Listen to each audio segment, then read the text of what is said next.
Hello, everyone. I'm Jim Longworth, and welcome to another edition of Triad Today. Coming up later on, our roundtable will be here, and they'll get into all sorts of controversies, so stay tuned for that. And we have a lot going on. We're going to talk about veterans services and much more. But where I want to start is talking about energy.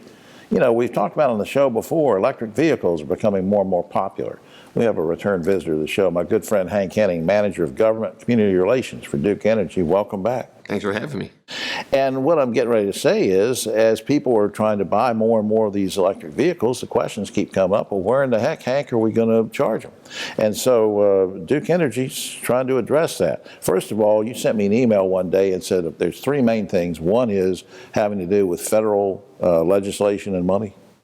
Yes. So again, thanks for having me. So the federal government, with respect to EV charging stations, we're seeing this demand come forth that everyone hopefully in the future is going to be wanting to drive an electric vehicle, and we've all thought about, well, where do we charge them? Right. So there was money made available in the infrastructure bill that was passed by the Congress last year to build out that network nationally. So at Duke Energy, we're working with our states, more specifically departments of transportation, to have public access EV charging stations put throughout the grid that can be publicly accessed. So it'll be more convenient. Now, what about you were telling me off camera about discounts that you guys are doing. What is that about?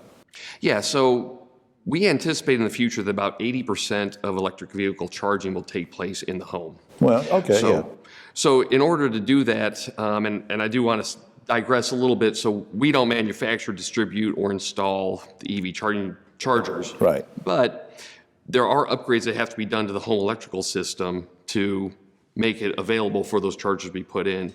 So knowing that there's a lot of cost involved with that, we wanted to help customers defray the cost quite a bit. So we're offering just over $1,100 per installation. It's a bill credit. So if you're going to have it installed or have had it installed, show the invoice, and just over $1,100 will be deducted from that. That's pretty to help neat. To defray the cost. Yeah. That's pretty neat. Now, also, you mentioned that you guys are doing a charger prep credit. Is that going hand in hand, or is that what you're talking about? That's exactly what I'm talking about. I should have said that's the North Carolina Electric Vehicle Charger Prep Credit Program. So preparation. Yeah. Do you think, now I know that, you do have a crystal ball sometimes. That's why I ask you to make a prediction. But do you think that by doing this, offering the credits, the discounts, the more and more charging stations, people being able to put charging stations in their homes, is that going to spur people on who maybe were reticent about getting an electric vehicle, and the sales are going to start booming faster? What do you think? Well, we hope so. As far as the sales boom, there's all sorts of factors that go into that. But one thing we don't want to have happen is people don't move in that direction because they see, well, there's one more cost that we have about now I have to upgrade my electrical system. If we can help defray that cost significantly, we think that'll be a big help to people, then can focus on the cost associated directly with the vehicle and the charger itself. All right, let's say that I've already got an electric vehicle and I'm going to install a charging station at home. Is it going to matter what time of day that I charge my vehicle? I mean, am I going to see an increase, or day or night? What? That's a great question. So we're looking at several what we call voluntary demand response programs. And by demand response, we mean that if people are willing to be flexible on what type of time of day they charge their vehicle, we're willing to incentivize them through their bill that if you charge at night during off-peak hours, that might be more palatable. We're also doing things like if during the summer months where there's a lot of strain on the grid, voluntary, that if people would be willing to stop or delay or postpone the charging just for those few hours. Yeah. And then also, what's really neat, the way the electrical infrastructure used to work when the grids were originally designed, it went one way. It went from the power plant through the transmission lines, distribution lines to our homes. Right. Well, now we have to make it available so power can run multiple ways. So there are even programs that we're thinking of where we might, if your car is sitting there and your battery's sitting there not being used, we might take the power back from it and buy it from you and put it back onto the grid so other people can use it. Well, I can understand that. When I got married, my wife took the power from me. I don't know if that's the same. I don't know if it's the same thing. I think it's different, Hank. All right, up on, what are you laughing at? Up on the screen, duke-energy.com, or you can go to generatingprogress.com to learn more. Seriously, though, I appreciate what you guys are doing at Duke to try to make this easier for us, and I appreciate all you're doing. Thank you. All right, Hank. We'll be right back after this. Back now on Triad Today. Always glad when this young lady can visit with us because she does such great things for so many people. We're talking about Sybil Newman. She's now director of the GTCC Foundation. And you sort of changed jobs recently, didn't you? I did, but it's all tied together. Yeah, and they needed you in a different area, so we're going to talk about the foundation. Now, but here's the thing. I think a lot of folks, I didn't do any research on this, but I'm pretty sure a lot of folks don't realize that GTCC has its own foundation. So what's that all about? What's the mission, and what does it support? GTCC Foundation has been in existence for 50 years, and it supports faculty, students, and staff. We provide scholarships. We provide innovative resources for instructors to maintain an environment of learning that's fun and interesting. We support sports. Our athletic department needs those extra funds that the state doesn't provide, and so the foundation allows us to be able to do that. And we provide us training, workforce development training, and opportunities for those in the broader community who are trying to come together. The foundation, so the foundation does all of that. I didn't know that. Yeah, we do, and we're excited about it because we do. If we did not have the donors, we would not. The idea of community would look a little different. I got you.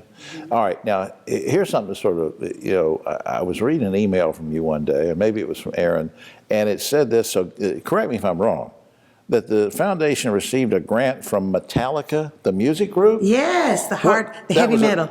You were serious about that? No, we were so serious. Okay, now what is that about, and what will that money be used for? Well, the Metallica Scholars Program, they formed a foundation called All Within My Hands Foundation, which provides training. $100,000 was given to us. $100,000 was given. We were one of maybe 9 or 10 colleges around the country that were chosen to receive $100,000 to provide training in workforce and skilled construction, skilled areas, aviation, welding, and those programs where there's a high dollar value connected. They want to make sure that we have a workforce that's trained, prepared, and ready, and they were willing to provide the funding to do that. And that was critical to us because we are an institution that provides those services. Absolutely. And Did I understand that there's a Metallica Scholars Program? I mean, what are the opportunities with that?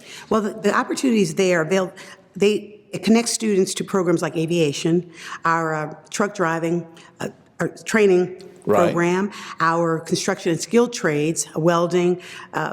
There's so many, megatronics, and those programs that they deem essential to our community. Oh yeah, and they are essential to our community, and we have the capability, let's say that, the capability to be able to provide the instruction. So as a Metallica scholar, you have access to getting your tuition, everything paid. I mean, literally everything paid. Your tuition and fees, books and materials. Wow, that's just great. I think it's great. Yeah, I'll come back to that in a second when we put something up on the screen. I'll mention how people can get more information. But in general, how do students benefit from the GTCC Foundation, aside from the Metallica thing? In general, how do they benefit? Well, the thing is that the foundation, we actually ask for donors to support those things that mean something to them, their why. Okay. And so for the most part, the foundation says, okay, if we know that you're interested in culinary, we're going to introduce you to our culinary program and how your dollars can make a difference. Right. And so it's really important for us as a foundation to be mindful of what's going on around the college and also what the communities and our donors are looking to support. And so we have pretty much can find the funds for almost any program that we have, whether it be individual donors or corporations, businesses and corporations. And we're excited about that. I get excited about that because I know the difference and the impact that it makes. And everybody should give, whether you're a corporation or individual, maybe you just moved into the area, whatever. Maybe you don't have ties to this area, but you can support the area and the community because of the great work the foundation does. It's going to help everybody economic development-wise and everything. Up on screen.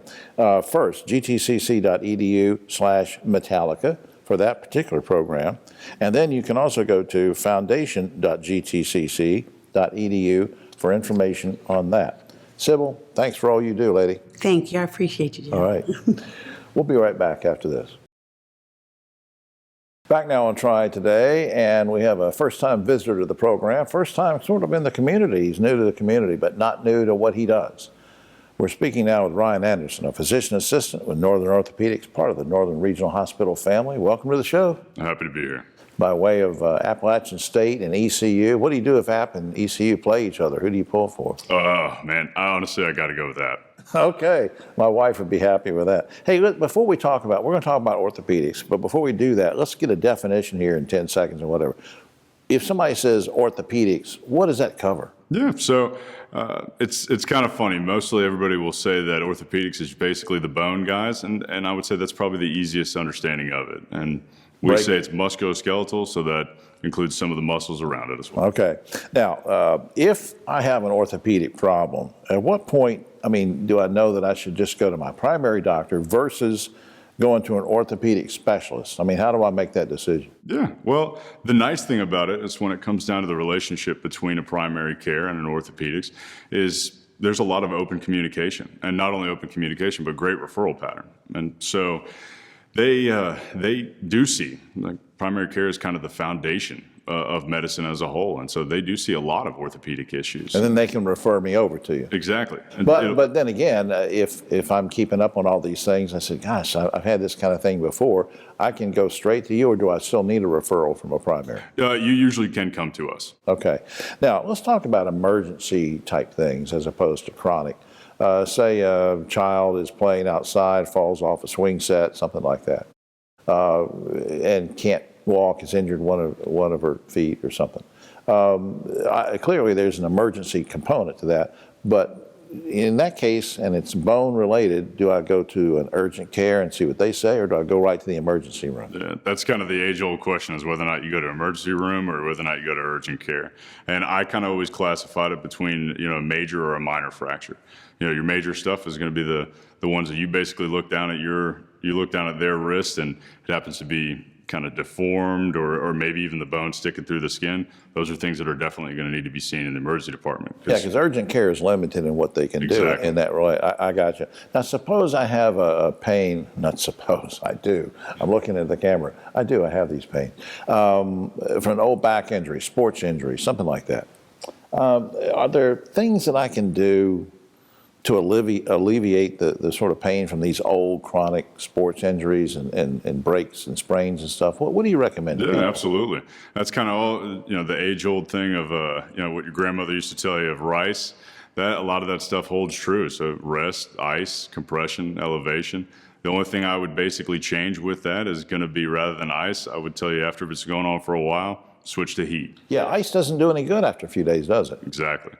The other thing is also, your anti-inflammatories. That's kind of your whole category of your ibuprofen, Aleve, Advil, aspirin. Okay, yeah, all right. But I will say the big thing about that is you do have to be careful about, just randomly taking those. Those are not things that you just want to willy-nilly take. I would discuss it with your primary care, because if you have issues with maybe your stomach, your absolutely, your stomach, you load up on kidneys Motrin or something like that. That's right.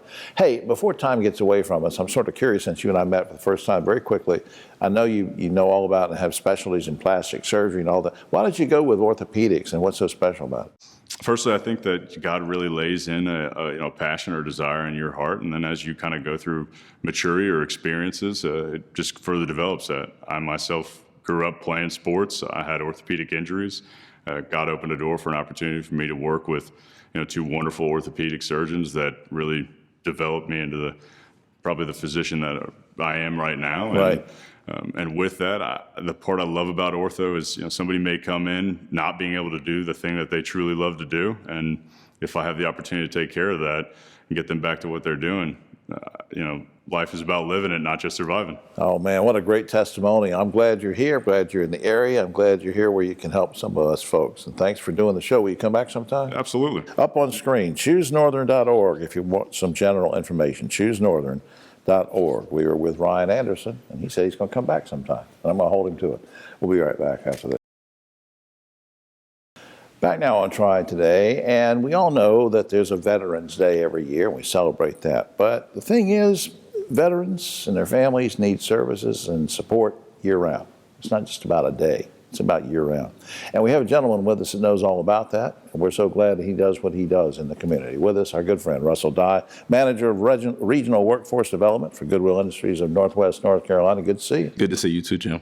What kinds of programs and resources does Goodwill offer for veterans in general? Yeah, so that's a great question. Goodwill has been around, of course, for a long time, and we've been expanding our services in those departments.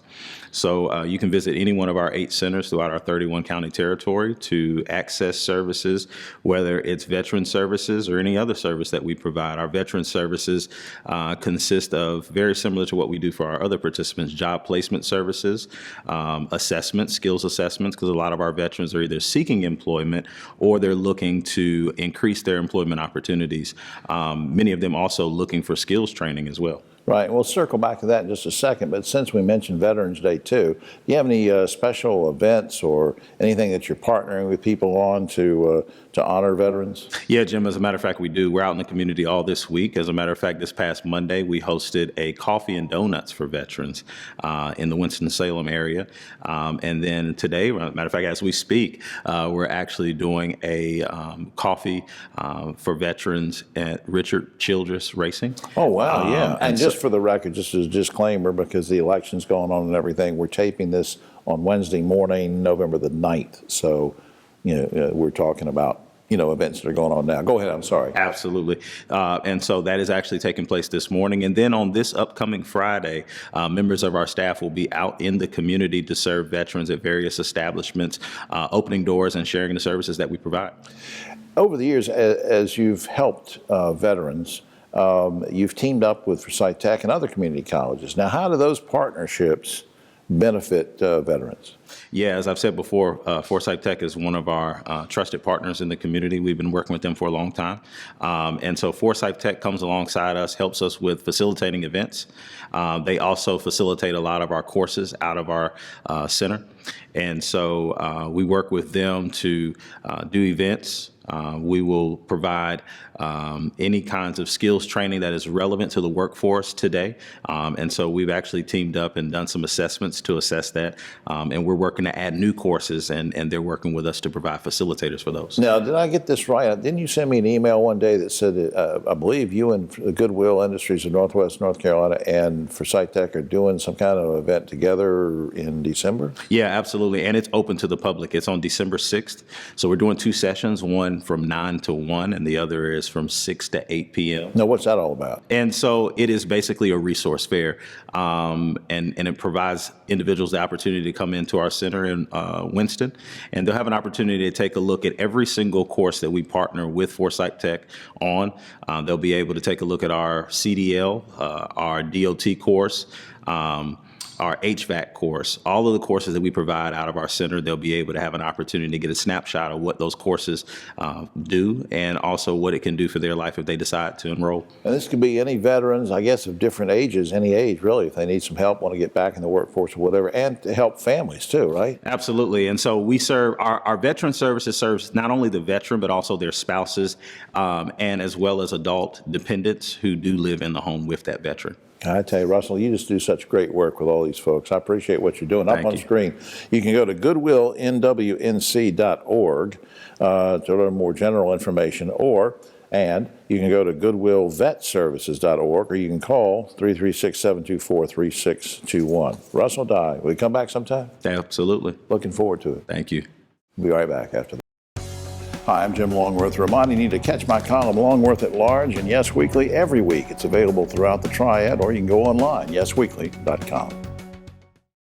Back now on Triad Today, just about time for the roundtable, but a quick shout out to the good folks here at Senior Botanical Garden. Check out the website, check out the garden. Lots going on throughout the holidays, throughout the years. You can do anything here, including do what we do. We're sitting here taping a show, and on my right, but always the political left, Ogie Overman, the great broadcaster, journalist, and the great vice chair of Forsyth County Commissioner, Don Martin, is here. Dr. Don Martin, Keith Granberry rounding out the group, founder of Helping Hands Consultants. Guys, before we get to the first question, I want to do a couple things. One, with Don, because we lost in the span of 2 or 3 days 2 great educators locally. Jay Wise, who happened to be my elementary and junior high principal, great guy, and Stan Elrod, who passed away and who was on the ballot for Board of Education. Quickly, Don, you knew both men. Yes, let me talk about Stan first. He was a close friend, and I can tell you his interpersonal skills were probably the best of any person I've ever met. And he was a principal, successful principal for 16 years, 2 large high schools, R.J. Reynolds High School, Reagan.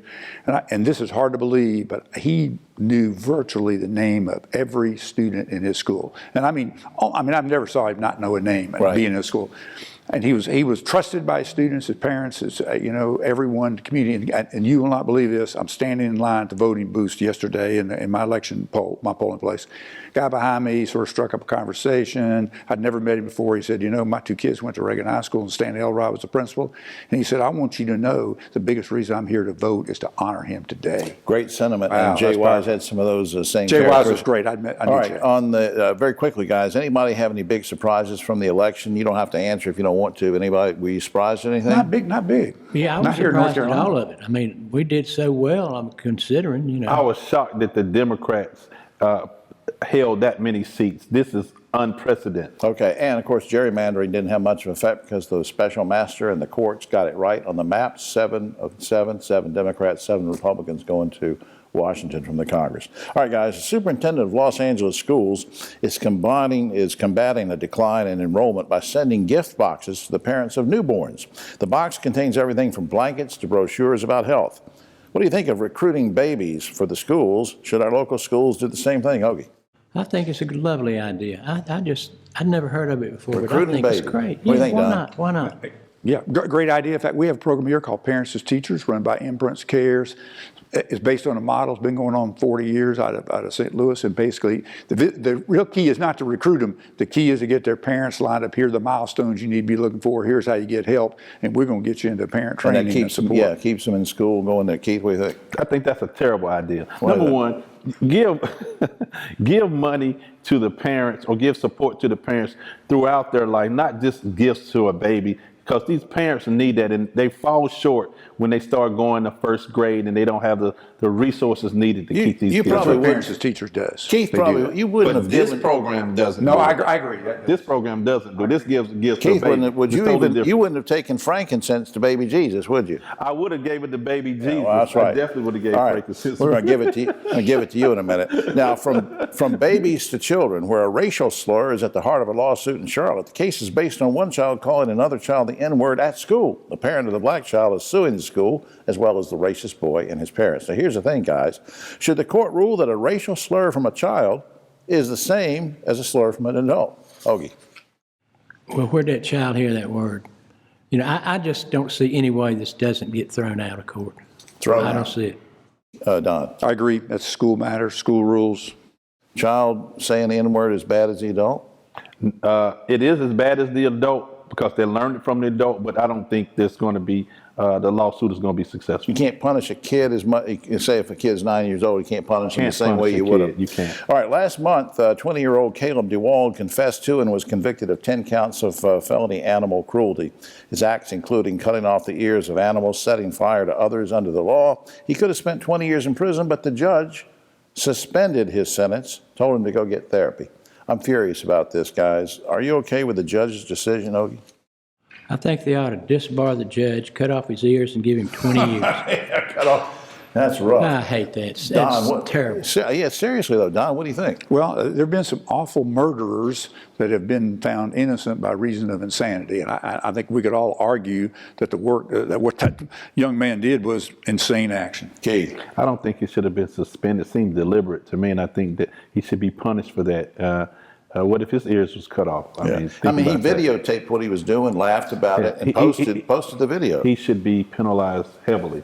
There's a growing shortage of veterinarians and vet techs nationwide. To combat that, Arizona recently passed a law that reimburses student loans up to $100,000 if the vet stays there and works for 4 years in a vet clinic. Would you like to see North Carolina do something similar to that? I know there's a federal program similar. What about the Well, state? I mean, it's no different from, teachers would get reimbursed for staying in state for 5 years. Don, you think that's a good idea, Keith? I think it's an excellent idea. Yeah, maybe we'll do it. Finally, guys, a Kentucky-based company is now selling tennis shoes for horses. This is a true story. The cost for a set of shoes for the horse is $1,200. Guys, if you had a horse, would you pay $1,200 for tennis shoes, Ogie? I used to have a horse, And I might have paid $12 for some horseshoes, but not $1,200 under any circumstances. Don, $1,200. Well, my daughter owns horses, got some horses, and if they had therapeutic value and the horse's foot was injured, she'd buy them. She would. She would. Keith, would you pay $1,200 for horses' tennis shoes? $1,200 for a horse tennis. I absolutely wouldn't pay $1,200 for a horse tennis shoe. I wouldn't even own a horse if it was $1,200. Why would you even And you think weren't- that would be possible to pay $1,200? Well, and you weren't even going to take frankincense to baby Jesus. I was going to. No, I was going to do that. Now. All right, but not $1,200 for a horse. No, and for all, that's all the time we have. Oh, except for this. Recently, a Colorado woman had to have surgery on her tongue to remove a tumor, and to complete the procedure, the surgeon had to graft skin from her leg onto her tongue. And a week later, this is true, a week later she started growing leg hair on her tongue. Said the woman, the good news is I feel pretty good. The bad news is my pantyhose taste funny. I don't know what that means. All right, for all of us here on Triad Today, I'm Jim Longworth. We'll see